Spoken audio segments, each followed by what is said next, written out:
Земјите самостојно да го проценат ризикот од меѓународните патувања и да одлучат дали постепено ќе ги укинуваат мерките.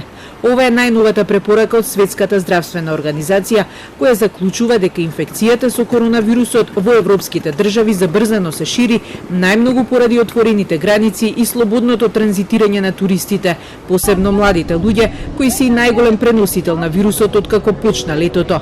Но според докторите, тие не можат да ги убедат дека освен што младите се преносители, сепак може да имаат и фатални последици од вирусот. One of the challenges we face is convincing younger people of this risk. Evidence suggested that spikes of cases in some countries are being driven in part by younger people letting down their guard during the Northern Hemisphere summer. We have said it before, and we will say it again. Young people are not invincible. Не постои нулта ризик кога станува збор за оние патници кои влегуваат во други земји, но државите треба да ја имаат предвид епидемиолошката состојба од каде пристигнуваат и да одлучат дали ќе бидат ставени во карантин. За сега европските земји не ги спуштаат рампите. Шпанија секојдневно јавува за зголемен број на заболени, со што повторпат полека станува жариште. Но освен британските власти кои воведоа задолжителен карантин за своите граѓани кои ќе се вратат од шпанските одморалишта, другите држави само со препорака да не се патува во Шпанија.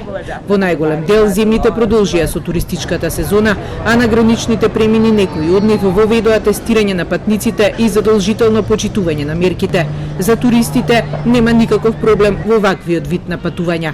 When you are in the open air, it's not that crowded and I think it's okay, so this way of traveling. It's not the best way, but we are fine, we can travel on this way.